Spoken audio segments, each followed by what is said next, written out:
Assalamualaikum warahmatullahi wabarakatuh. Selamat datang di channel Mas Laili. Oke, selamat pagi teman-teman semua. Pagi ini kita akan melakukan perjalanan dari Pulau Batam ke Pulau Galang. Lebih tepatnya lokasi kita dari Green Oasis Residence, Jalan Trans Barelang, Tembesi, Kecamatan Segulung, Kota Batam, Kepulauan Riau, bersebelahan dengan Batalion Infanteri Rider Khusus 136 Tuah Sakti.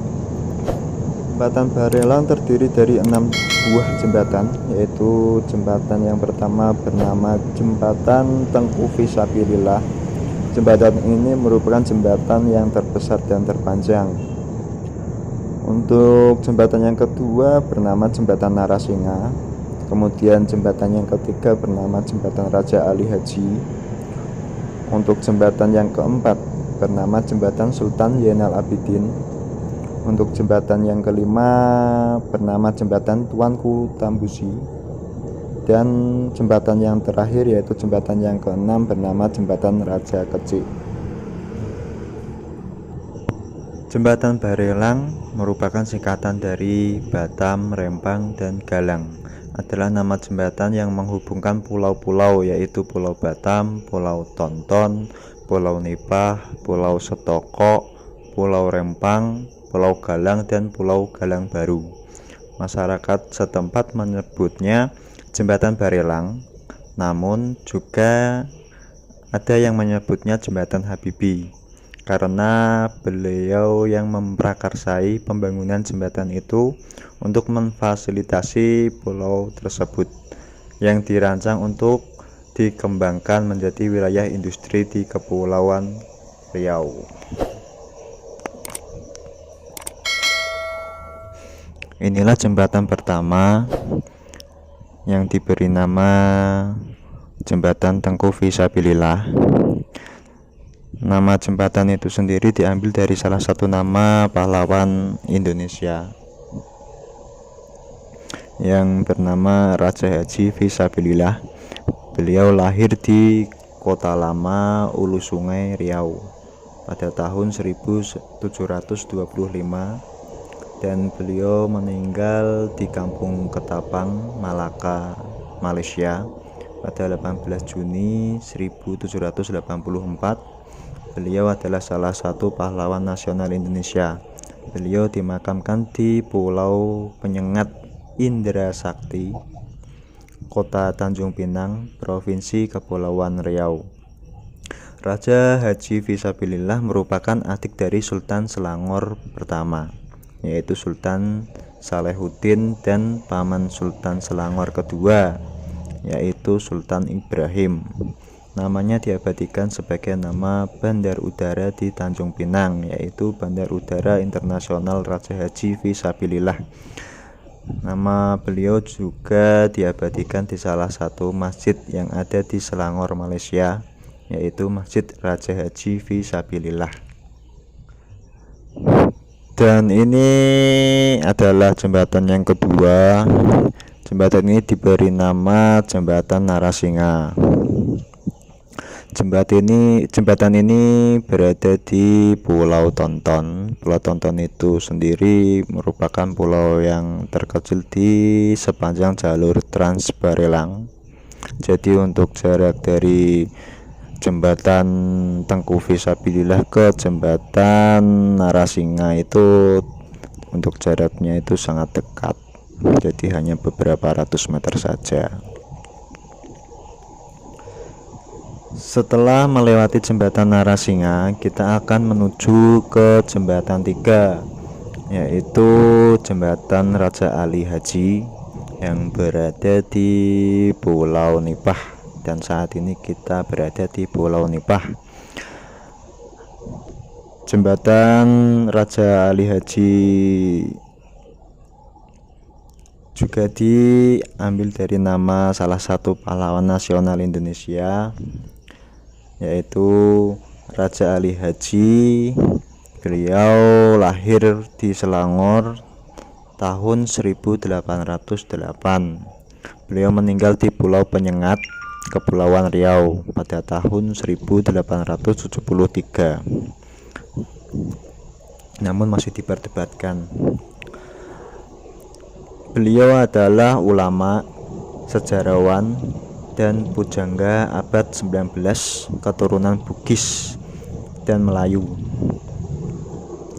Beliau terkenal sebagai pencatat pertama dasar-dasar tata bahasa Melayu lewat buku Pedoman Bahasa, buku yang menjadi standar bahasa Melayu standar. Itulah yang dalam Kongres Pemuda Indonesia pada 28 Oktober 1928 ditetapkan sebagai bahasa nasional, yaitu bahasa Indonesia. Beliau merupakan keturunan kedua atau cucu dari Raja Haji Fisabilillah yang di Pertuan Muda IV dari Kesultanan Lingga Riau dan juga merupakan bangsawan Bugis. Beliau ditetapkan oleh pemerintah Republik Indonesia sebagai pahlawan nasional pada 5 November 2004. Jembatan Barelang merupakan pilot proyek berteknologi tinggi yang melibatkan ratusan insinyur Indonesia tanpa campur tangan dari tenaga ahli luar negeri. Dibangun guna memperluas wilayah kerja otoritas Batam. Jembatan ini telah menyedot anggaran sebesar kurang lebih 400 miliar rupiah selama 6 tahun terhitung sejak tahun 1992 sampai dengan 1998. Jangka waktu pembangunannya. 6 buah jembatan ini telah menghubungkan jalur Trans Barelang yang membentang sepanjang 54 km. Untuk jembatan yang keempat, yaitu jembatan Sultan Zainal Abidin. Sultan Zainal Abidin adalah Sultan Aceh yang memerintah dari tahun 1576 hingga tahun 1577. Sedangkan menurut Lombard, beliau hanya berkuasa pada tahun 1579. Sultan Zainal Abidin merupakan cucu dari Sultan Alauddin Al-Qahar. Kemudian untuk jembatan yang kelima, yaitu bernama Jembatan Tuanku Tambusai. Tuanku Tambusai lahir di Tambusai, Rokan Hulu, Riau pada 5 November 1784 dan beliau meninggal di Negeri Sembilan, Malaya, Britania pada 12 November 1882 pada umur 98 tahun. Beliau adalah salah seorang tokoh Padri terkemuka. Tuanku Tambusai memiliki nama kecil Muhammad Saleh, yang setelah pulang haji dipanggil dengan panggilan Tuanku Haji Muhammad Saleh. Tuanku Tambusai merupakan anak dari pasangan perantau Minang, yaitu Tuanku Imam Maulana Kali dan Munah.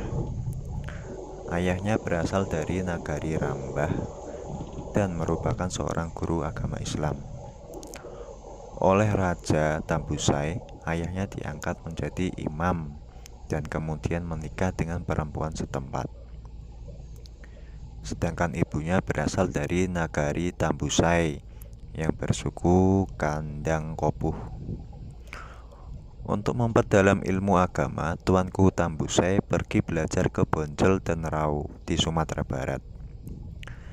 Di sana beliau banyak belajar dengan ulama-ulama Islam yang berpaham Padri, hingga beliau mendapatkan gelar faqih. Ajaran Padri begitu memikat dirinya, sehingga ajaran ini disebarkan pula di tanah kelahirannya. Di sini ajarannya dengan cepat diterima luas oleh masyarakat, sehingga beliau banyak mendapatkan pengikut. Semangatnya untuk menyebarkan dan melakukan pemurnian Islam mengantarkannya untuk berperang mengislamkan masyarakat di tanah Batak yang masih banyak penganut Pelbegu. Perjuangannya melawan Belanda dimulai di daerah Rokan Hulu dan sekitarnya dengan pusat di Benteng Dalu-Dalu. Kemudian beliau melanjutkan perlawanan ke wilayah Natal pada tahun 1823. Kemudian di tahun 1824 beliau memimpin pasukan gabungan Dalu-Dalu, Lubuk Sikaping, Padang Lawas, kalau nggak salah itu Padang Lawas itu berada di perbatasan Riau dengan Sumatera Utara. Karena saya pernah ke sana, lebih tepatnya saya di Sosa Padang Lawas. Hehehe, malah curhat. Oke, lanjut. Pasukan yang beliau pimpin selanjutnya pasukan Angkola, Mandailing, dan Natal untuk melawan Belanda. Beliau sempat menunaikan ibadah haji dan juga diminta oleh Tuanku Imam Bonjol untuk mempelajari perkembangan Islam di tanah Arab. Dalam kurun waktu 15 tahun, Tuanku Tambusai cukup merepotkan pasukan Belanda, sehingga sering meminta bantuan pasukan dari Batavia. Berkat kecerdikan beliau, benteng Belanda Fort Amerongen dapat dihancurkan. Bonjol yang telah jatuh ke tangan Belanda dapat direbut kembali, walaupun tidak bertahan lama. Pada tanggal 28 Desember 1838, benteng Dalu-Dalu jatuh ke tangan Belanda. Melalui pintu rahasia, beliau meloloskan diri dari kepungan Belanda dan sekutu-sekutunya. Kemudian beliau mengungsi dan wafat di Seremban, Negeri Sembilan, Malaysia pada tanggal 12 November 1882. Berkat jasa-jasa beliau menentang penjajahan Hindia Belanda pada tahun 1995, pemerintah mengangkat beliau sebagai pahlawan nasional Indonesia. Mungkin hanya itu sedikit sejarah pembangunan Transbarelang dan sejarah dari nama-nama tokoh yang dijadikan nama dari masing-masing jembatan Barelang yang dapat saya sampaikan. Apabila ada kekurangan atau kesalahan dalam menyampaikan sedikit pengetahuan saya pribadi memohon maaf yang sebesar-besarnya. Mohon untuk dapat dikoreksi apabila ada kekeliruan atau kesalahan dalam menyampaikan. Semoga apa yang telah saya sampaikan dapat bermanfaat untuk kita semua dalam memahami sejarah negara kita tercinta. Jangan lupa like channel ini jika Anda menyukai video yang disampaikan di channel ini, dan jangan lupa bantu subscribe serta share channel ini supaya dapat berkembang serta memberikan ilmu yang bermanfaat. Sekian, terima kasih, sampai jumpa di video berikutnya. Assalamualaikum warahmatullahi wabarakatuh.